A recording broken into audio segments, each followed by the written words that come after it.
Dear students, आज अभिषेक class में आपका स्वागत है। और आज का हमारा टॉपिक है वन और वन आंदोलन। अच्छा, वन और वन आंदोलन जो टॉपिक था ये थोड़ा सा बड़ा टॉपिक था, तो मैंने सोचा अगर एक ही दिन में बनाऊंगा तो बहुत लंबा वीडियो बन जाएगा, इस वजह से मैंने इसको दो भागों में डिवाइड कर दिया। ठीक है, तो आज और कल 2 दिन का वीडियो जो है वन और वन आंदोलन पे रहेगा। आपको दोनों वीडियो पूरे देखने हैं, क्योंकि परीक्षा की दृष्टि से ये दोनों वीडियो बहुत महत्वपूर्ण होने वाले हैं। ठीक है, मैंने इसमें हर चीज़ कवर की है, आपको किताब पढ़ने की आवश्यकता इस चैप्टर के लिए नहीं पड़ेगी। और आगे बढ़ते हैं। ठीक है, और प्लीज़ एक काम और मेरे लिए कीजिएगा कि मेरा हौसला बढ़ाने के लिए आप मेरे चैनल को सब्सक्राइब कीजिए और लाइक भी कीजिए। अगर आप कोई कमेंट छोड़ना चाहते हैं अपनी तरफ से तो कमेंट भी छोड़ सकते हैं। ठीक है, चलिए शुरू करते हैं। पहला प्रश्न है, राष्ट्रीय वन नीति 1998 98 के अनुसार देश के कुल क्षेत्रफल में कितने क्षेत्रफल पर वन होना चाहिए? कितने क्षेत्रफल पर वन होना चाहिए? ये भारत की दृष्टि से है भाई, है ना, केवल भारत के लिए बात हो रही है। तो कितने क्षेत्रफल पर होना चाहिए? 33% पर, है ना। और अगर बात की जाएगी पर्वतीय भागों में कितना होना चाहिए, पर्वतीय भागों में कितने क्षेत्रफल पर वन होना चाहिए, तो ये है 60% पर। और बात की जाए अगर मैदानों की, तो मैदानी भागों में कितने क्षेत्रफल पर वन होना चाहिए, है ना। मैं बीच में कुछ शब्दों को छोड़ देता हूँ जल्दीबाजी की वजह से, जिससे वीडियो बहुत लंबा ना हो, है ना। तो आप खुद ही समझ लीजिए कितने मैदानी भागों में कितने क्षेत्रफल पर वन होना चाहिए, 25%। ठीक है, तो ये औसत निकाल करके कहते हैं कि पूरे भारत की दृष्टि से 33% क्षेत्रफल पर वन होना चाहिए। ठीक है, अगला प्रश्न देखते हैं। ये है 17वीं वन रिपोर्ट। अच्छा, हम जो अब पढ़ रहे हैं नए वाली किताब में 17वीं वन रिपोर्ट के बारे में उन्होंने पूरे आंकड़े दे दिए हैं। तो 17वीं वन रिपोर्ट के अनुसार उत्तराखंड में किस जिले में सर्वाधिक वन क्षेत्र है? 17वीं वन रिपोर्ट किस जिले में सर्वाधिक वन है? सर्वाधिक वन है पौड़ी में। ठीक है, इसी प्रकार से सबसे कम वन, ये क्षेत्रफल की बात हो रही है ना। सबसे कम वन क्षेत्रफल कहां पर है? ये है ऊधम सिंह नगर में। अच्छा, ये दोनों तो क्षेत्रफल में हो गया, मैं लिख देता हूं यहां पे जैसे कंफ्यूजन ना रहे, क्षेत्रफल में। अब आ जाएगा प्रतिशत में। कौन सा जिला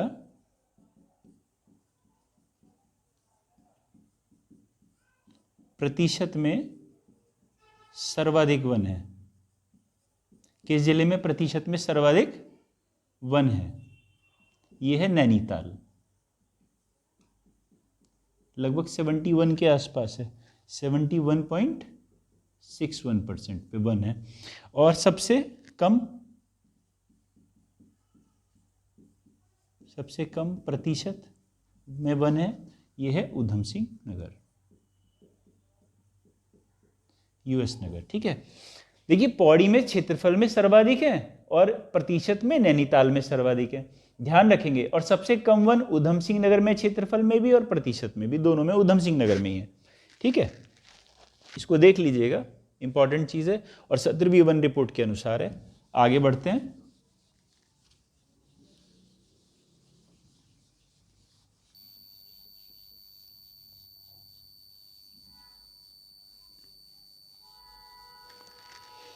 अच्छा, आगे बढ़ते हैं। यह है अगला प्रश्न हमारा। 17वीं वन रिपोर्ट के अनुसार कौन सा वन सर्वाधिक क्षेत्रफल में है? मतलब वन का प्रकार, कौन सा वन का प्रकार सर्वाधिक क्षेत्रफल में फैला है ना। यह है मध्यम सघन वन, मध्यम सघन वन। ये कितने प्रतिशत है? यह है 23.87%। जैसे सबसे पहले आता है सघन वन, जो अति सघन होते हैं, फिर होते हैं मध्यम सघन। इस तरह से इन्हें अलग अलग भागों में डिवाइड कर रखा है। तो मध्यम सघन वन जो है वो सबसे ज्यादा है। ठीक है, अगला प्रश्न देते हैं कि उत्तराखंड में कुल रिकॉर्डेड वन क्षेत्रफल कितना है? ठीक है, कितना है? 71.05%। ठीक है, उत्तराखंड में रिकॉर्डेड वन क्षेत्र है 71.05%। और अगर इसको क्षेत्रफल पूछने लगे तो ये आ जाएगा आपका 37,999.60 वर्ग किलोमीटर। ये आपका रिकॉर्डेड वन क्षेत्र है। अच्छा, हम कहेंगे कि रिकॉर्डेड वन क्षेत्र क्या हुआ? रिकॉर्डेड वन क्षेत्र ये होता है जो सरकार जिस क्षेत्र को वन क्षेत्र घोषित कर दे, चाहे वहां पे एक भी पेड़ न लगा हो, उसको रिकॉर्डेड वन क्षेत्र कहेंगे। तो वो 71.05% है उत्तराखंड के अंदर। ये ध्यान रखेंगे, रिकॉर्डेड वन क्षेत्र का मतलब है सरकार द्वारा घोषित वन क्षेत्र, वो भूमि चाहे उस पर पेड़ है या नहीं है, जिसे वो वन क्षेत्र घोषित कर दे, उसको रिकॉर्डेड वन क्षेत्र कहा जाता है। ठीक है, वो ये है हमारे यहाँ। तो ये आंकड़ा याद रखिए आप थोड़ा सा। अब देखिए, रिकॉर्डेड वन क्षेत्र, अगला प्रश्न है, रिकॉर्डेड वन क्षेत्र की दृष्टि से सर्वाधिक क्षेत्रफल, वन क्षेत्र की दृष्टि से सर्वाधिक क्षेत्रफल में वन कहां पर है? ठीक है, तो वो है भैया उत्तरकाशी। उत्तरकाशी। उसके अलावा सबसे कम ये है हरिद्वार। ये रिकॉर्डेड की बात हो रही है। ठीक है, सबसे कम है हरिद्वार। अब आएगी प्रतिशत की बात कि रिकॉर्डेड वन क्षेत्र के अनुसार दृष्टि से सर्वाधिक प्रतिशत में वन, ये आ जाएगा रुद्रप्रयाग। ठीक है, और यहां पर भी आ जाएगा सबसे कम हरिद्वार। जब हम रिकॉर्डेड की बात नहीं कर रहे थे तो दोनों जगह पे जो कम आया वो कम आया आपका उधम सिंह नगर, लेकिन जब हम रिकॉर्डेड की बात कर रहे हैं तो जब कम आया तो दोनों जगह पे आया हरिद्वार। ये ध्यान रखेंगे। ठीक है, अगला प्रश्न लेते हैं हम कि गढ़वाल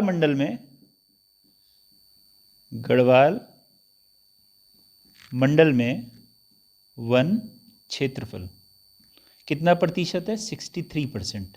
तो कुमाऊं में कितना होगा? कुमाऊं में 39%। मतलब गढ़वाल मंडल के अंदर टोटल जितने भी वन है उसका 63% केवल गढ़वाल में है और 39% कुमाऊं में। ये ध्यान रखेंगे। इसको एक बार देख लीजिए सारे तथ्य। मध्यम सघन वन सबसे ज़्यादा है, कुल रिकॉर्डेड वन क्षेत्र 71.05 है, और ये क्षेत्रफल भी याद कर सकते हैं आप। और रिकॉर्डेड वन क्षेत्र की दृष्टि से उत्तरकाशी है, वहाँ पौड़ी था, है सबसे कम, यहाँ हरिद्वार है, वहाँ उधम सिंह नगर था। यहाँ पे सर्वाधिक, इसमें यहाँ पे रुद्रप्रयाग है प्रतिशत में, वहाँ नैनीताल था, और यहाँ पे हरिद्वार है सबसे कम, हरिद्वार है, तो हरिद्वार की जगह पे उधम सिंह नगर ही था। ठीक है, ध्यान रखेंगे। चलिए आगे बढ़ते हैं।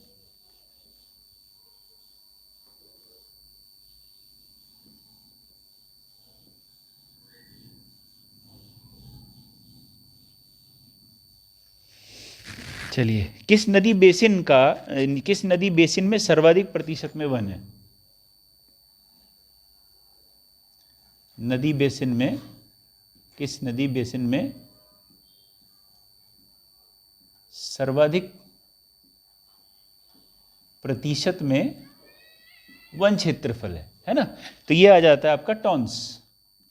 ये आपको याद भी होगा, टॉन्स 76.6% है, 76.6%। ठीक है।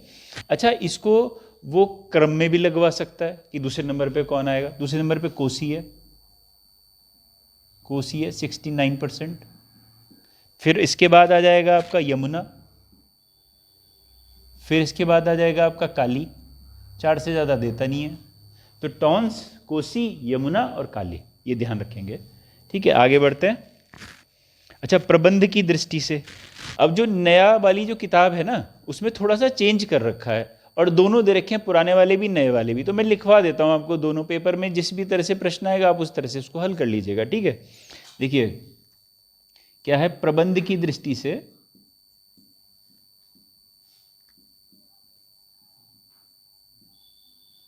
दृष्टि से कि प्रबंधन मतलब कौन कौन करता है, तो किन किन प्रबंधन कौन कौन है? वन विभाग के विभागाधीन, वन विभागाधीन वन क्षेत्र प्रतिशत। ठीक है जी। अब जो नई किताब नया वाला दिया हुआ है वो है 68.06। ठीक है, जबकि पहले क्या था? ये पहले था 70.46%। ठीक है, इसको याद रखेंगे। अब है राजस्व क्षेत्र के अधीन, अब वाला है 12.54%, पहले था 13.76%। ठीक है, अब इसके बाद आता है वन पंचायतों के अधीन, वन, हमारे यहाँ वन पंचायतें भी है ना, वन पंचायतों के अधीन ये है नया वाला 18.86%, और पहले दिया हुआ था 15.32%, और ये पेपर में भी एक बार आ रखा है। ठीक है, बाकी है शेष, जो शेष बचा 100% टोटल होना चाहिए ना, जो भी शेष बचा वो है अन्य संस्थाओं के अधीन, अन्य संस्थाधीन,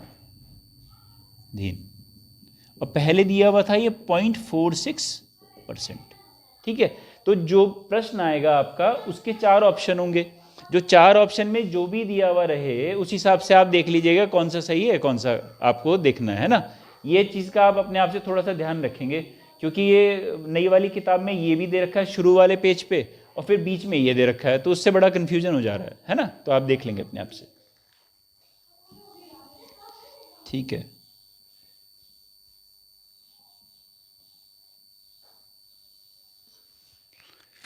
आगे बढ़ते हैं इसी क्रम में। ऊंचाई के क्रम में सर्वाधिक वन किस ऊंचाई पर है? ऊंचाई के क्रम में सर्वाधिक वन किस ऊंचाई पर है? वो है 1800 से 3000 मीटर की ऊंचाई पे सबसे अधिक वन की सघनता मिलती है ना, जो कि 28.81% है। ठीक है, और सबसे कम वन का जो प्रतिशत है वो 3000 मीटर से ऊपर का है। इसके ऊपर वो बहुत कम संख्या में पेड़ मिलते हैं, बाकी काई वाई इस तरह की चीज़ें मिलती हैं। ये है 7.5%, सबसे कम वन मिलते हैं यहाँ पे। ठीक है, अब आ जाते हैं हम वनों के प्रकार पे। ये वनों के प्रकार, इसको तेजी से हम निपटाएंगे। पहला है उपोष्ण कटिबंध वन। ठीक है, प्रश्न ऐसे भी आ सकता है उत्तराखंड में कितने प्रकार के वन पाए जाते हैं, तो आप कहेंगे 8 प्रकार के वन पाए जाते हैं, है ना। पहला कौन सा है? उपोष्ण कटिबंध। अब कटिबंध क्या होता है? पूरा जो पृथ्वी का ग्लोब होता है उसको कटिबंधों में बांटा गया होता है, अलग अलग क्षेत्रों में, अलग अलग देशों में अलग अलग कटिबंध होते हैं। तो उत्तराखंड में भी है कटिबंध, वो 8 कटिबंध है। पहला कटिबंध है उपोष्ण कटिबंध। ठीक है, उपोष्ण कटिबंध, इसकी ऊंचाई कितनी है? 750 से 1200 मीटर की ऊंचाई है। ये वही है जो शिवालिक की ऊंचाई हुई। ठीक है ना। और इसमें जो है, जो प्रश्न आ सकता है इसके संदर्भ में, वो आ सकता है कि सबसे प्रमुख वृक्ष कौन सा है इसका सबसे प्रमुख वृक्ष कौन सा है? तो आप लिख लेंगे साल इसका सबसे प्रमुख वृक्ष है। दूसरा इसमें आ जाएगा आपका उष्ण कटिबंध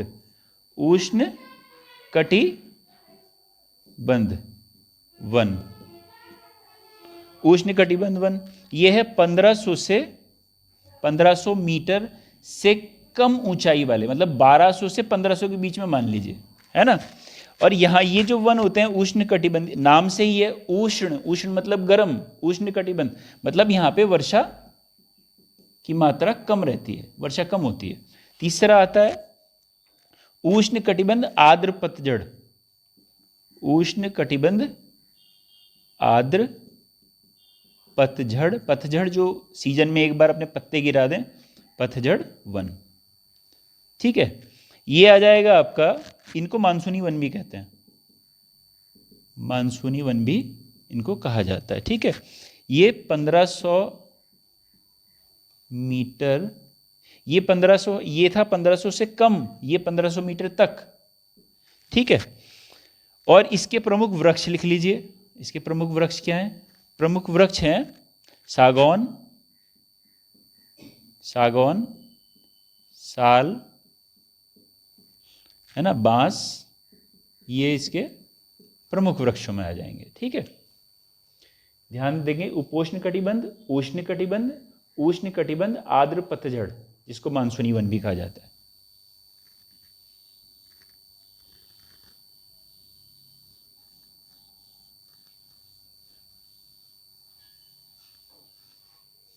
इसके बाद आता है चौथा, कोणधारी वन। अब हम सब जानते हैं कि पहाड़ों में जब जाते हैं तो कोणधारी पेड़ कौन सा होता है? सबसे ज़्यादा चीड़।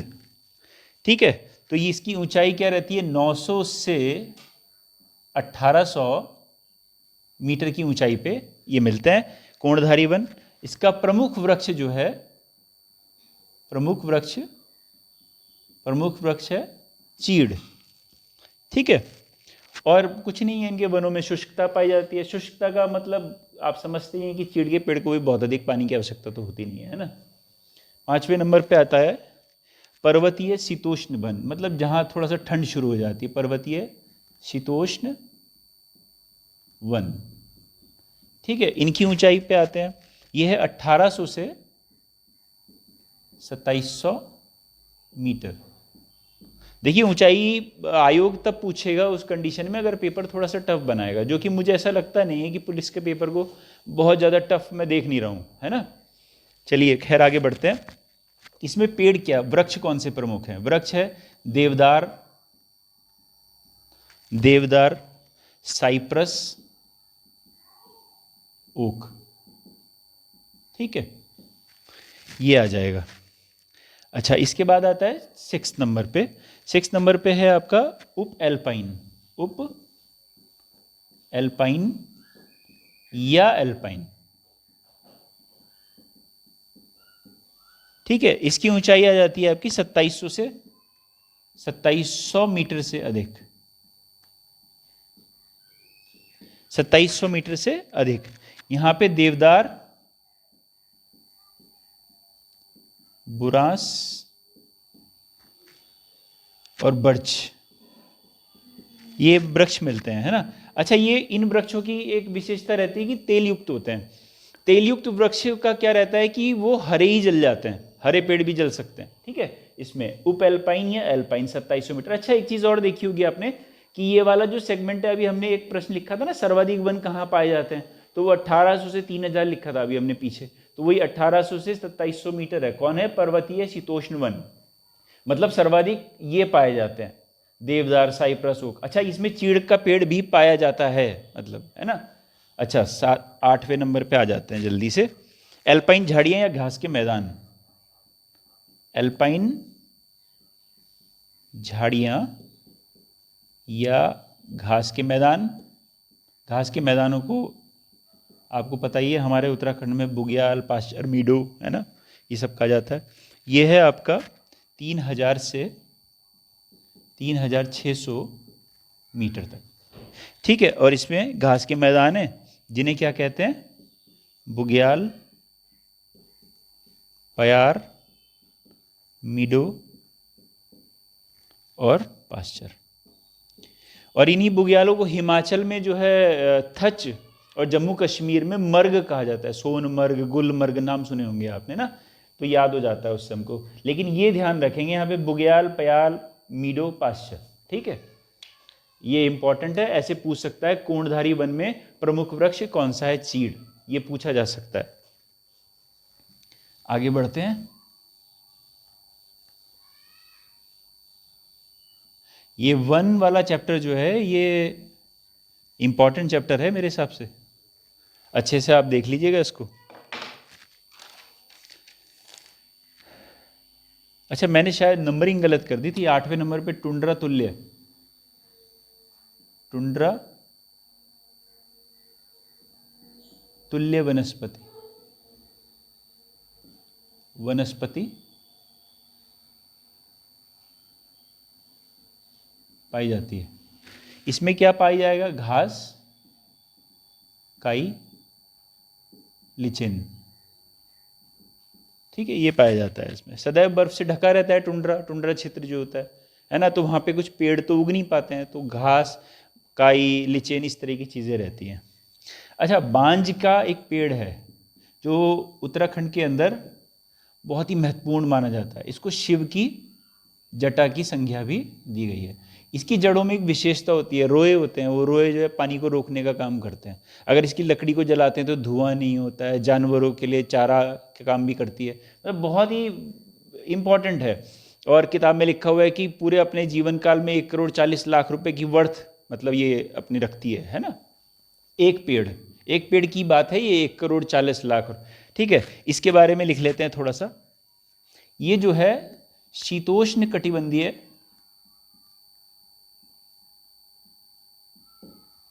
पेड़ है, पहली बात। ठीक है, और इसका वैज्ञानिक नाम क्या है? वैज्ञानिक नाम है क्वर्कस ल्यूकोटाइकोफोरा। ठीक है, ये इंपॉर्टेंट है, ये पूछ सकता है पेपर में। अच्छा, इसके अलावा विश्व में इसकी प्रजातियां 40 हैं। विश्व में प्रजातियां हैं 40 और उत्तराखंड में इसकी प्रजातियां हैं 5। ठीक है, और बाकी ये जो है जानवरों के चारे के लिए काम में आता है, ये एक महत्वपूर्ण बात है। ठीक है, इसे हटा दें, देख लीजिए एक बार।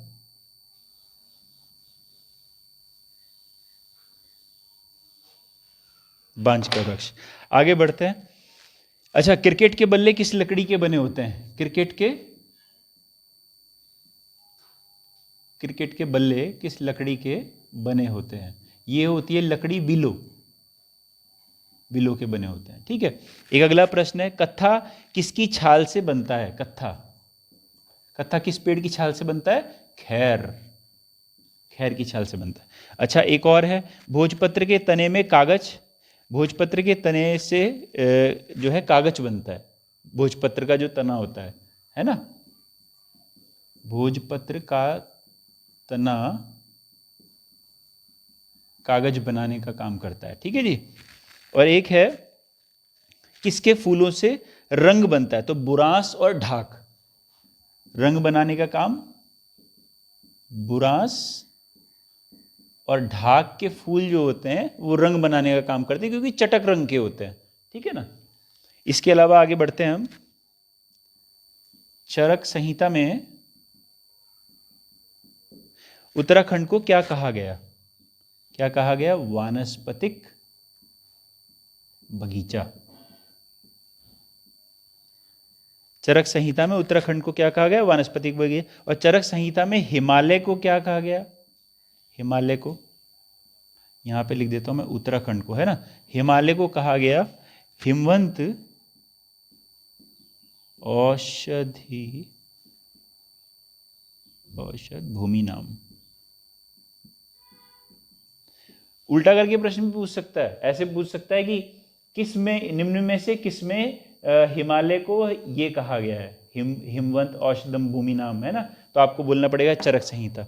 तो चरक तो एक ऋषि थे, है ना, और उन्होंने काम ही किसके ऊपर किया? चिकित्सा के ऊपर किया हुआ है। तो चरक संहिता लिखी है उन्होंने, है ना। तो चरक संहिता की बात वहीं पे आती है। इतिहास का प्रश्न है वैसे।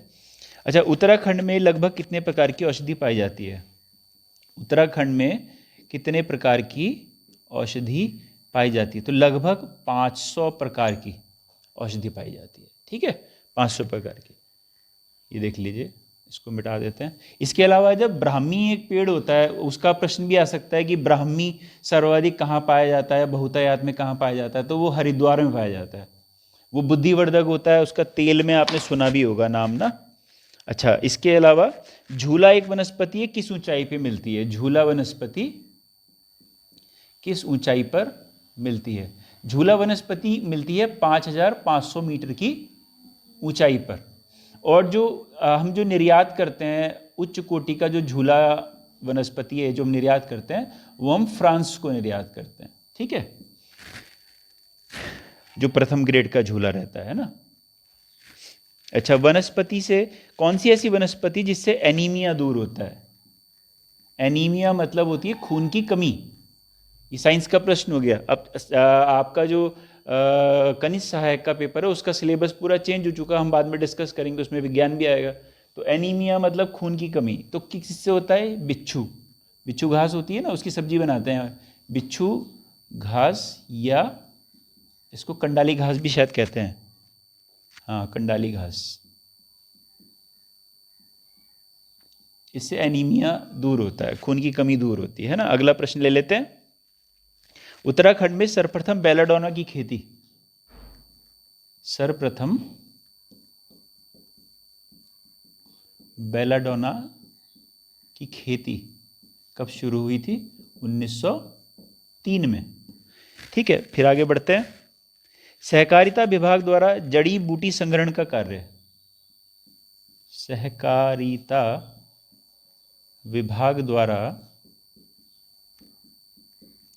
जड़ी बूटी संग्रहण का कार्य कब शुरू हुआ था? 1972 में।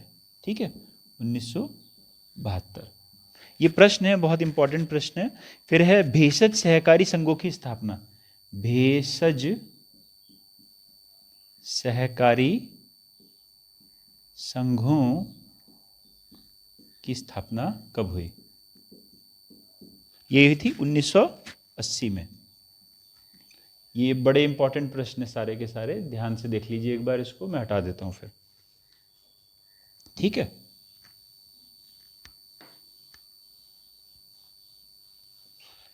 आगे बढ़ते हैं तेजी से। वन प्रबंधन अधिनियम, वन प्रबंधन अधिनियम 1982, 1982 के तहत कितनी जड़ी बूटी प्रतिबंधित की गई? कितनी जड़ी बूटी प्रतिबंधित की गई? प्रतिबंधित की गई थी 114, 114 और 44 के आयात पर रोक लगा दी गई थी। आयात मतलब बाहर से मंगवाना, आयात पर रोक लगाई गई। 114 प्रतिबंधित की गई और 44 के आयात पर रोक लगाई गई। ठीक है, आगे बढ़ते हैं। सगंध पादप केंद्र कहाँ है? यह है हमारा सेलाकुई। सेलाकुई पड़ता है देहरादून में, देहरादून जिले में। ठीक है, अगला प्रश्न ले लेते हैं। जड़ी बूटी मंडी की स्थापना कहाँ कहाँ की गई है?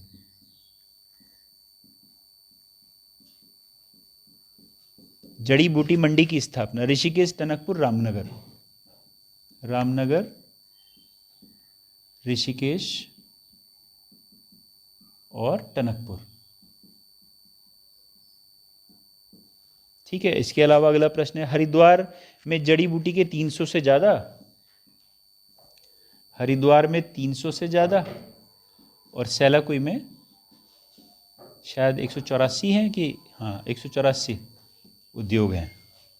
अगला प्रश्न है, वनों से संबंधित भारत का पहला कानून, वनों से संबंधित भारत का पहला कानून, ये कब आया था? ये था 1865। अच्छा, इसी समय पे एक प्रश्न और बनता है कि भारत के प्रथम वन महानिरीक्षक कौन थे? वो 1865 में ही बने थे, डिट्रिच ब्रैडिस करके, है ना।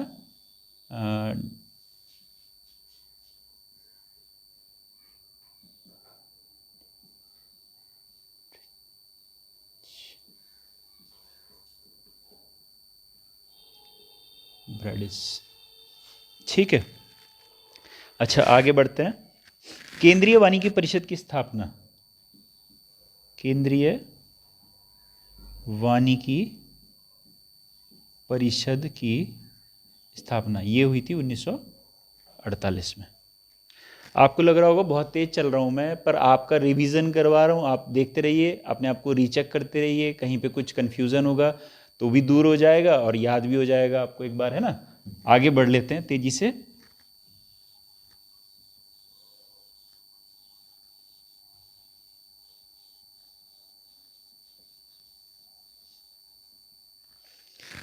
थोड़ा सा ही रह गया है।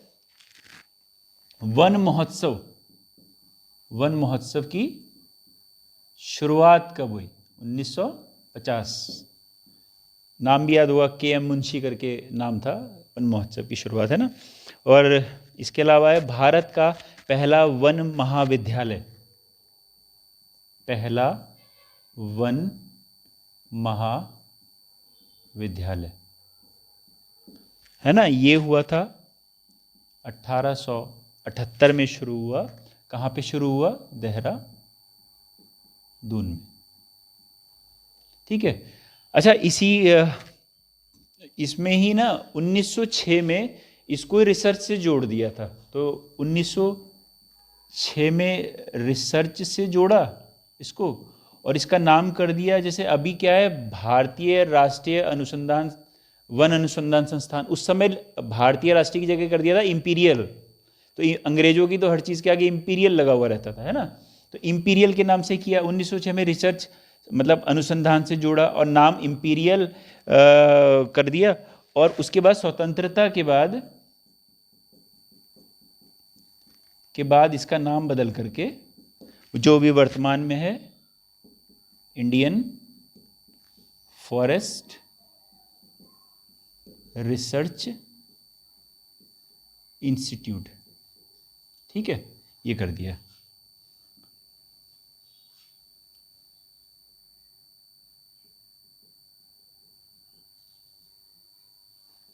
ठीक है, अगला प्रश्न है कि एफआरआई की फुल फॉर्म ये फॉरेस्ट रिसर्च इंस्टीट्यूट, ठीक है। एफआरआई को सम विश्वविद्यालय का दर्जा कब दिया गया? 1991 में दिया गया, ठीक है। अगला प्रश्न है कि वन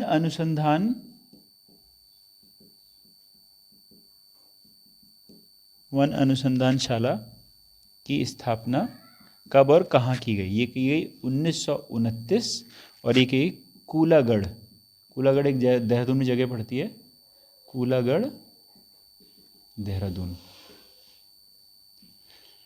है ना। एक वैसे देख लीजिए 6 संग्रहालय और 18,000 कास्ट नमूने, 6 संग्रहालय व 18,000 कास्ट नमूने, ये कहाँ पे हैं? ये भी एफआरआई में है और ये एक रिकॉर्ड है ना। देखेंगे वन महोत्सव की शुरुआत 1950 में हुई, पहला वन महाविद्यालय 1878 में। इसको ही वन महाविद्यालय को 1906 में रिसर्च से जोड़ा गया और स्वतंत्रता के बाद इसका नाम जो है इंडियन फॉरेस्ट रिसर्च एफआरआई कर दिया गया। एफआरआई को सम विश्वविद्यालय का दर्जा 1991 में दिया गया। वन अनुसंधानशाला 1929 में कूलागढ़ देहरादून में स्थापित है और 6 संग्रहालय और 18 कास्ट नमूने कहाँ पर हैं? एफआरआई में। आज का जो वीडियो था इम्पॉर्टेंट है, लेकिन इसका सेकंड पार्ट हम लोग कल देखेंगे। तो अभी के लिए बस इतना ही, और आप हमारे चैनल को सब्सक्राइब जरूर करें और लोगों तक भी पहुंचाएं। धन्यवाद।